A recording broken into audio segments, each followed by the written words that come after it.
Welcome to the second episode of Lil Bits. This is a highly focused rewrite. So I've taken a few paragraphs from a short story, and I've taken a few, well, more than a few, paragraphs from my fantasy novel, and I'm going to edit them. There's a lot more of the fantasy novel because it's already been rewritten multiple times, so that one will be a lot faster. This first one, it's a monster plant short story. This short story is about a father who brings home a magic seed for his daughter, unaware that the simple gift could grow into a global crisis. Okay. This is the very beginning. The father has entered an alley with a stranger who is going to sell him the magic seeds. Though the stranger only stood a few paces into the alley's shadows, he was naught but a vague outline, gleaming eyes and huge cloak. Now, as soon as I opened this to get it ready for this video, I was already thinking, I couldn't help myself. So this green text is something that I added. I like on another day or on another person, those eyes combined with that attire would have threatened as surely as the glint of a razor sharp blade. Not the best image, but effective enough. That's something I can come back to later. I had a note here. Oh no, that's a different note. Okay. Let's hide that for now. We're also going to play with the cloak. Where does he actually open it? He opens it later. I had a note about the cloak. When he opens it, Rick imagines a bat about to take flight. He's been lured into this alley by a monster that will clutch him in its talons and take to the sky. So, I don't need that. That's for later. I struggled. I'm not sure if I want to keep this green bit or not. So it's blue because it might change later. The reason that I might not want it is because I'm explicitly telling you that on another day, on another person, those eyes would have threatened. But the stranger is welcoming.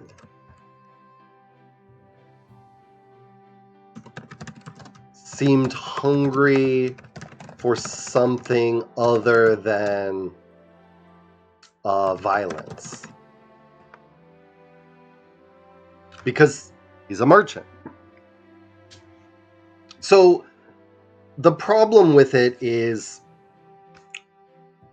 I'm explicitly telling you that he's not dangerous. And if I don't have this part, we're left questioning. Gleaming eyes and huge cloak. What's in the cloak? Why is he following this stranger? This helps to keep the suspense. Well, if he's not hungry for violence, what is he hungry for? Well, he's hungry for commerce. We're in a market. So it's blue. I'll look at it in the future and decide if I want to keep it or not. Rick took 2 hesitant steps in, alarmed at the feeling that he was entering an entirely different world. So this jumps out at me. I'm going to make it red just to help differentiate it. And also the hesitant steps. As I was writing just the first 2 pages of this story, Rick's character changed dramatically as soon as he started speaking. He was much more confident than I originally imagined him. I was just writing in a general way. If you're walking into an alley, a dark alley, following a stranger, you're probably going to be a bit hesitant. You're going to be alarmed that all the sounds are disappearing. So that's something that I want to definitely look at in the future. The easiest change is just to say confident. Show that he's not afraid. So the reader's left questioning, well, what's happening? And then we'd have to get rid of alarmed. Maybe he enjoys the feeling that he's entering, that it feels like he's entering a different world. So I'm going to make a note, enjoying, and I'm going to make that blue so it's easy to see. And then this right here, this is one of the main changes that I wanted to look at. As he's entering this alley, sounds of hawkers bartering, the ocean below the cliffs, scuffing boots, flapping tents, and coins changing hands with a jingle, all faded. I had a comment for myself about this. Scuffing boots, very specific sound. Flapping tents, that's very specific. You can imagine that easily. Coins changing hands with a jingle. We could make that more concise. Coins jingling. I do enjoy the image of changing hands because there's a parallel to what's happening in this alley. Coins are going to change hands here. However, the sounds of the hawkers and the bartering, just the word sounds. I don't like having the word sounds. I would rather cut these because it's not as specific and start here. The ocean below the cliffs, scuffing boots, flapping tents, and coins changing hands with a jingle, all faded. And I could possibly switch the order of this in the future. But again, I don't want to say sounds. All noises faded. Hyphen or dash. The ocean below the cliffs, scuffing boots, flapping tents, and coins changing hands. So I'm definitely going to make myself a comment about that one. I always write consider because it's a suggestion to myself and I'm being polite. It's a habit I got into. When I was doing proofreading on a website and helping other people with their work, I don't want to sound rude. I don't want to sound rude. So I would always say, consider making this change. Just that one word makes it a little softer. Some people appreciate that. On that specific website, there was at least one group you could join where you were asking for absolutely brutal feedback, not sparing feelings. But I was kind of afraid to go in there.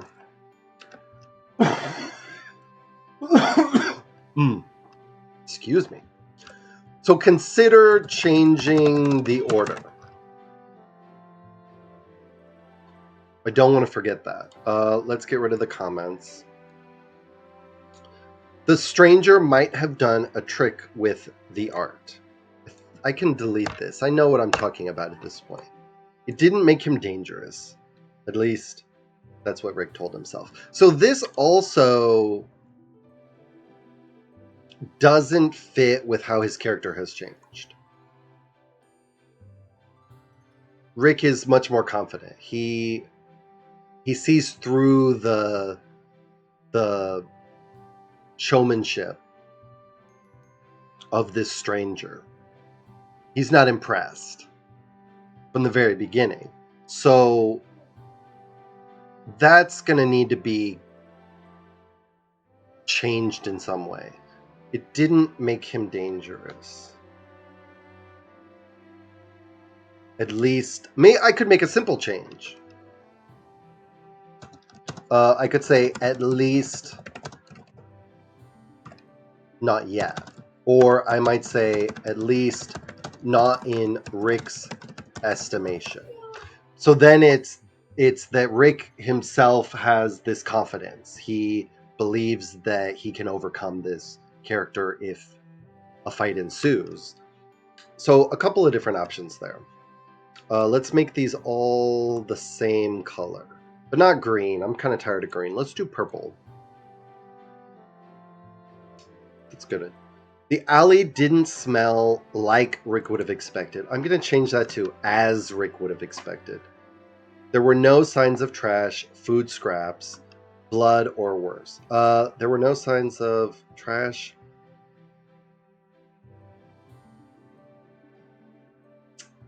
This one, I'm trying to combine a visual and olfactory description. If I say trash, you can get a general idea of what trash looks like. You know what trash smells like. Food scraps. I don't need to be specific. The iron tang of blood, that is a smell. That's a very specific smell. So I'm going to have to do something about that because it's so different. There were no signs, so visual.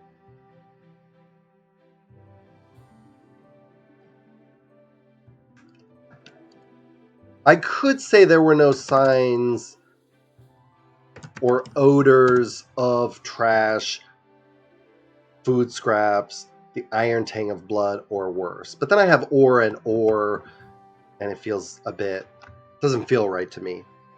There were no odors of trash,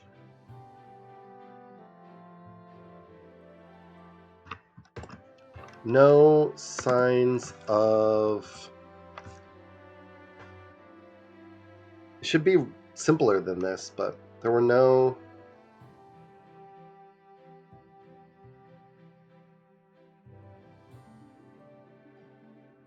Oh, here we go. There were no signs of trash, food scraps,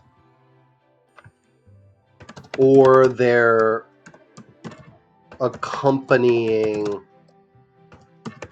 odors. Most importantly, Rick didn't detect the iron tang of blood.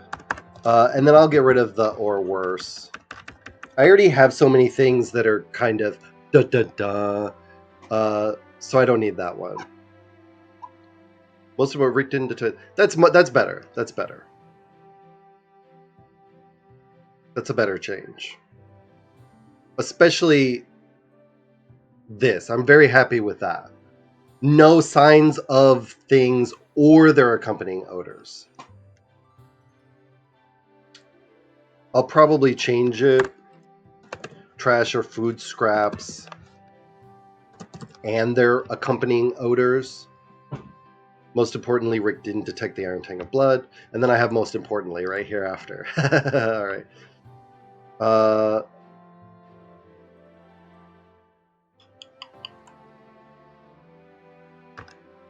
I'll just cut it. Rick didn't detect the iron tang of blood. Most importantly, there weren't any bodies. We could say drunken or dead for the morning guards to find. Something I'll look at again in the future. Not yet. And then here's another problem.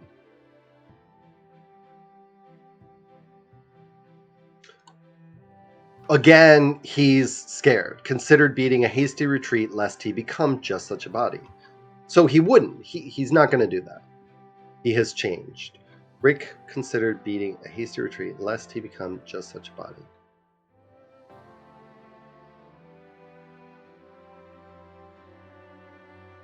I'm just going to change it to red. I'm going to consider cutting it.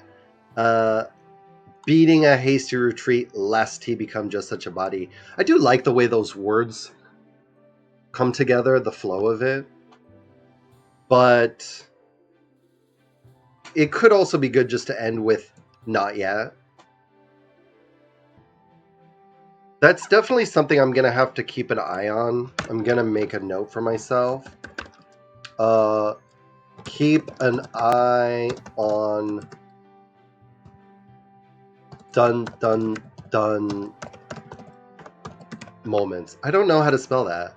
That idea of there's danger, there's something coming.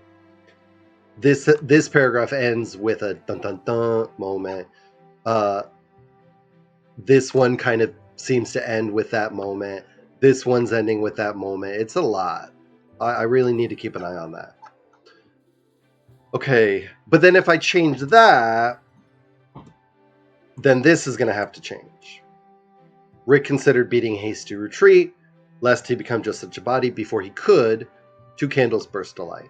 So depending on how I change this, I'm going to have to change this. 2 candles burst of light. They weren't bright enough to blind Rick. They were, however, floating a few inches off the ground. The stranger was definitely using the art. That's it. That's all I really wanted to do with that part of the story. I really needed to get Rick's character more in line with how he appears in the coming paragraphs. And I really wanted to focus on the sensory details. The sights, the sounds, the smells. Looks much better. The next one, let's go down here.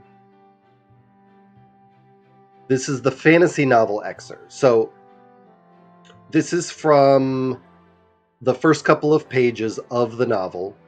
It's about a young girl growing up in the countryside. Very isolated countryside. She lives in a valley at her parents' restaurant. It's the only building in sight. There's an academy, a mysterious academy that's over a hill.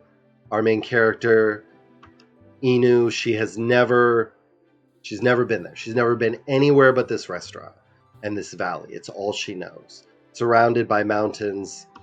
She's very isolated. And so she is overjoyed when a monster arrives in the valley.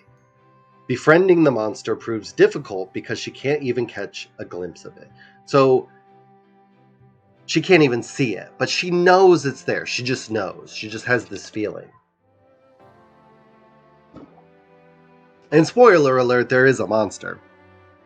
But this first story, it's about a monster plant. Well, it's not really a monster. And this also isn't really a monster. So Inu is talking about expressions. You're driving me up the wall was another thing Mom said a lot. That was Inu's favorite. It was easy to imagine Mom with a horse's body. They didn't have any horses, only the 2 bearded oxen in their stable beside the restaurant. There was a cart filled with hay for the oxen to eat, and even though Dad said it was dangerous for a little girl to play in the stable, Inu climbed into the cart to nap in the hay. They let her get away with that, but when she crept close to the oxen, stroking their long shaggy fur, or running a finger along the curls of their thick horns, Dad always caught her. Inu, he would say, using his warning tone.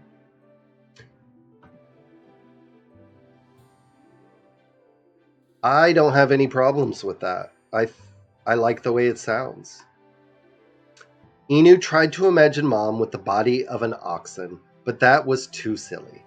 A graceful horse suited Mom better, stomping a hoof with impatience and snorting like a horse, even though the top half of her would be human. So kind of a centaur, right? Obviously, but Inu doesn't know what that is. Better yet, she pictured a team of horses. Better yet, she pictured a team of horse moms pulling a cart down the road. They all had the same sylvan figure, so thin as to appear weak. But Inu had seen the taut muscles hiding beneath Mom's loose clothes when they bathed together. Well, that doesn't fit. Why is she wearing clothes when they bathe together?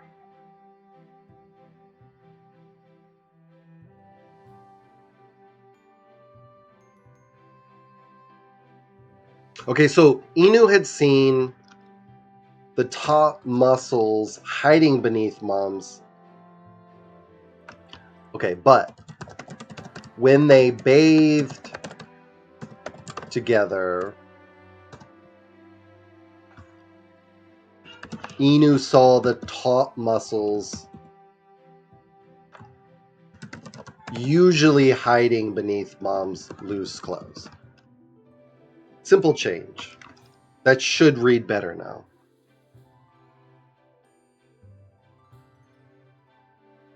This whole bit right here, I really had fun writing it.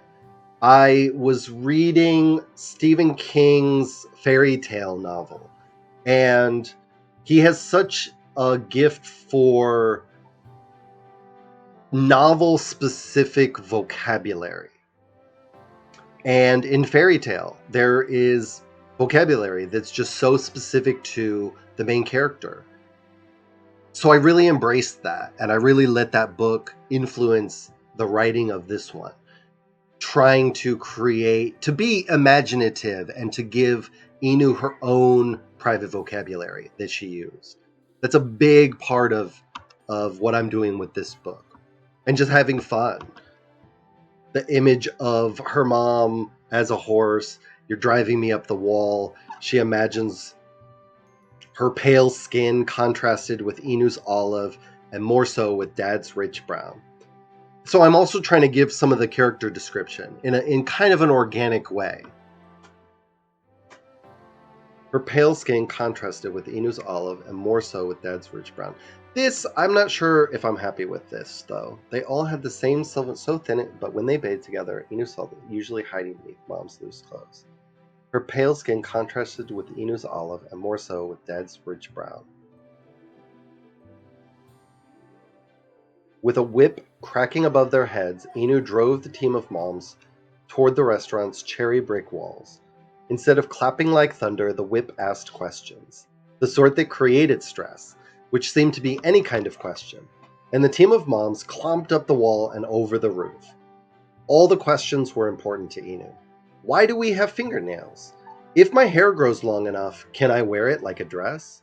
Do horses run faster when they fart? But some were most important.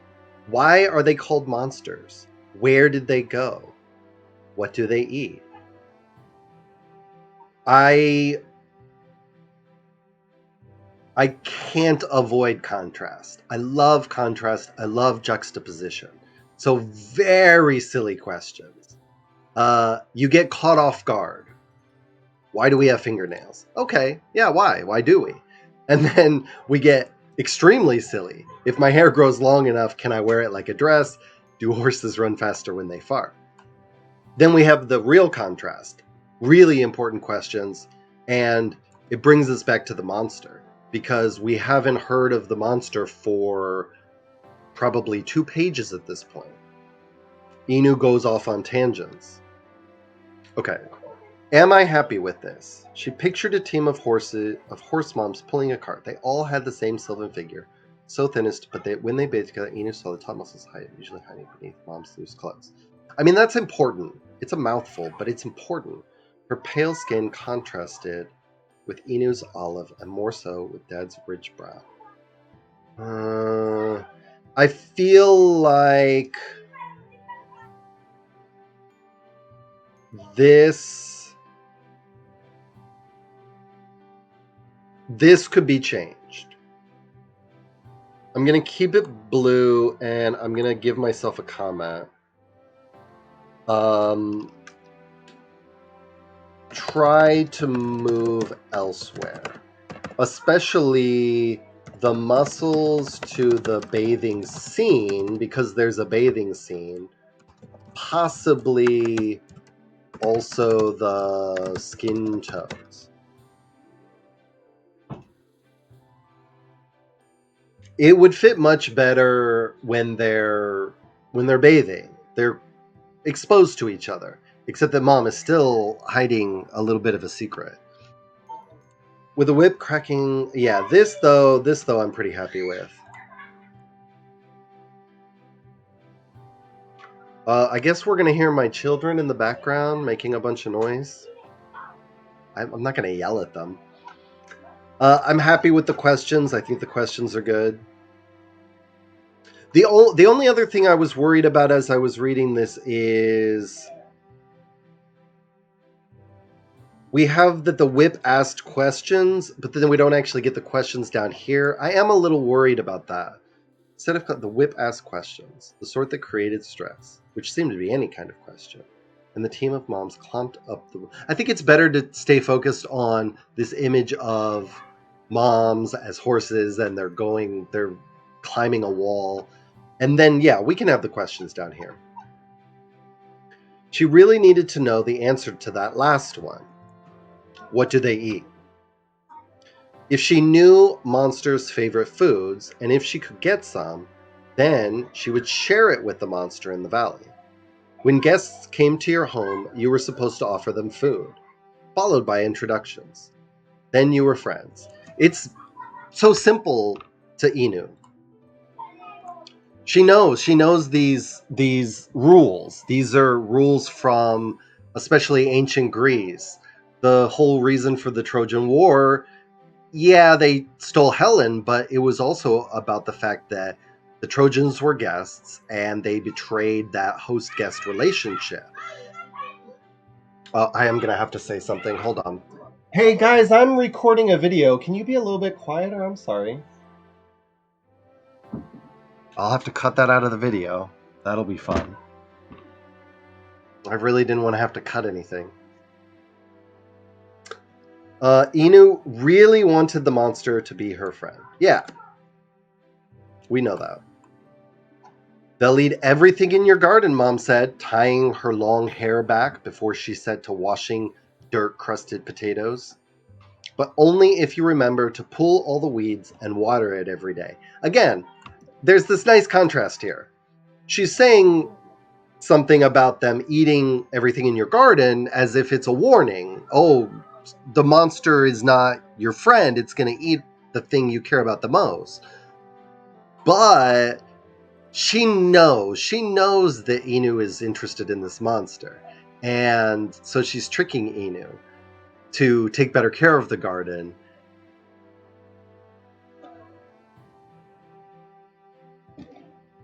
I'm happy with that. All the sharp lines of her face tapered toward her nose, which looked like an arrow aimed at her task. Inu liked watching Mom cut potatoes, because the dry dirt matched their eyes, and as she washed it away, as it became dark specks of mud, it suddenly became the color of their hair. Again, the goal here was I was trying to very organically introduce some of their physical characteristics. And I thought this was a nice opportunity for that. Potatoes, dry dirt. It's the same color as Inu and Mom's eyes. And this journey we go on. She's washing the potatoes. It's becoming mud, little bits of mud, and now it's the color of their hair.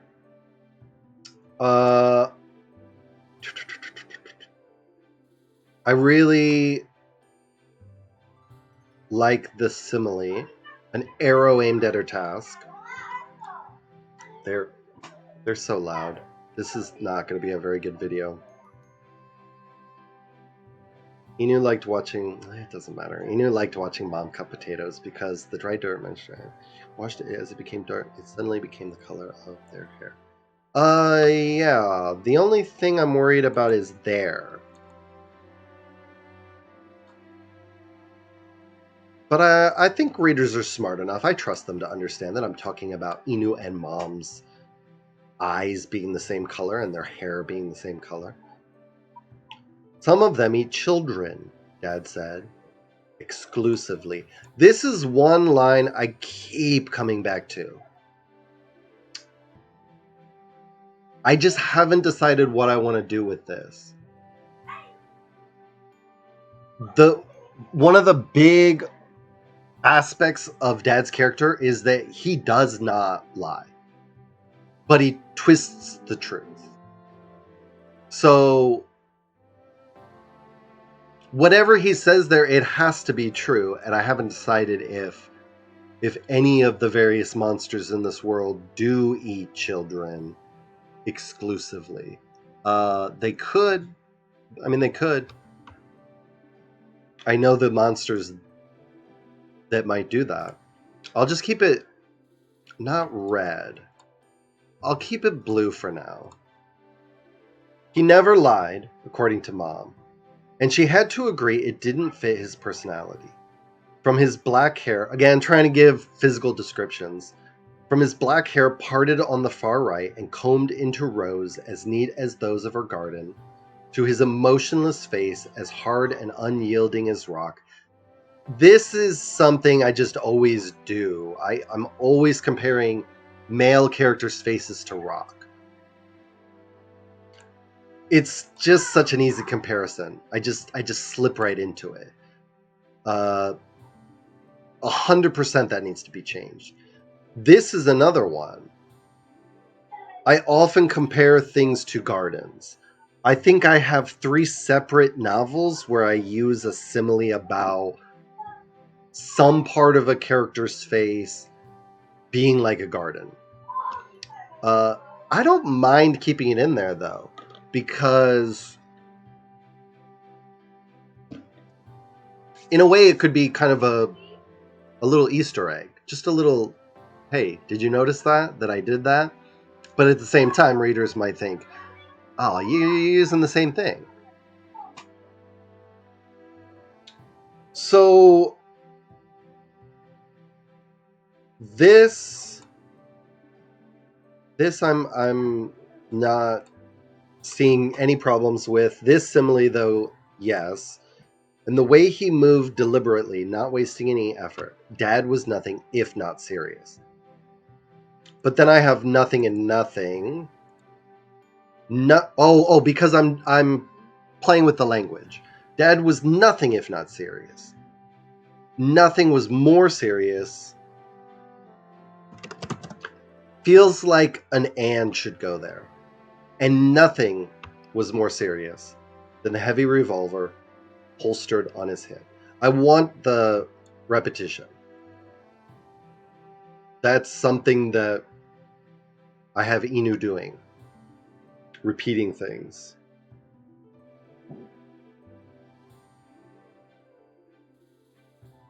And again, as I said, I was reading the novel Fairy Tale, and there is a revolver in that story. And I don't want to spoil anything if you haven't read it, if you're going to read it. So you might want to skip ahead about 20 seconds if you don't want any spoilers. There was a revolver in that story, and I got so excited because I thought it was going to connect to the Dark Tower series of books, and there wasn't an explicit connection. So that was slightly disappointing. But still, it's a great book. It's a really great book. Okay. Inu decided to believe Mom. If the monster wanted to gobble up her vegetable garden, then she would take good care of it. More than that, Inu felt a deep connection to the garden. It felt important in a way she couldn't explain. The words were part of the thunderstorms in her head. No amount of remembering would part the clouds and shine light on them. Yeah, so very, very, very important paragraph. She's making a conscious choice to believe Mom. And we're going to find out later in the novel that Mom is actually a really horrible person. And Dad is the one that she should be trusting. If the monster wanted to gobble up, then she would take... Yeah. And then in this sentence, she's falling for the trick. Mom has said that the monster will eat everything in the garden, and she believes it. She wants the monster to come and eat things. She wants to see it. She wants to be friends with it. More than that, Inu felt a deep connection to the garden. That's foreshadowing. there is she has kind of a flashback. She has this recollection from her magically sealed away memory of a character, I don't want to say who, a character telling her basically this exact sentiment, that she needs to feel that connection to the land. It felt important in a way she couldn't explain. Exactly. That's a huge part of Inu's development in the first part of the book. She can't remember, but she can feel. She can't see the monster, but she can feel it.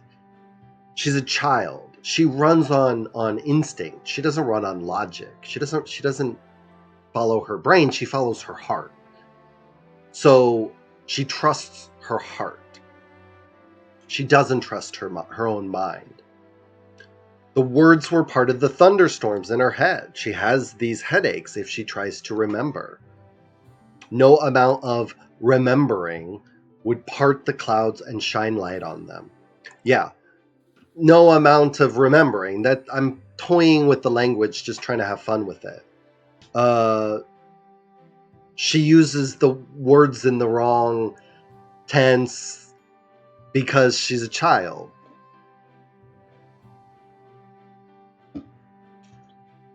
And that's it. That's the end of all I wanted to work on. Okay, so a couple things I still need to come back to. Oh, I forgot to hide the comments. It pushes everything over. Makes it harder for everyone to see. Oh well.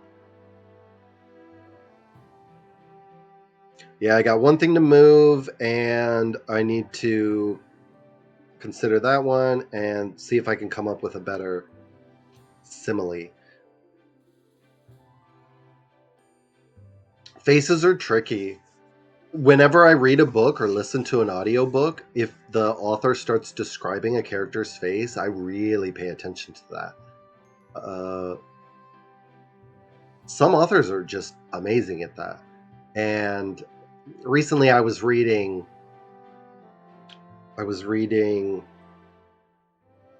I'm not going to be able to think of the name. I talk about it so much, I should be able to think of the name. Joe Abercrombie's novels. And he has a lot of warriors in his novels, especially these sort of Viking warriors who live in the north. So most of the descriptions are there's a beard or they have scars. I mean, that's a lot of the description, and that's fine. That's fair. I think the one I'm reading right now is The Blacktongue Thief, which is by, let me see, Christopher, I don't know how to say his name. Christopher Buehlman. And I'm really enjoying the way that he describes characters, because the main character is a thief.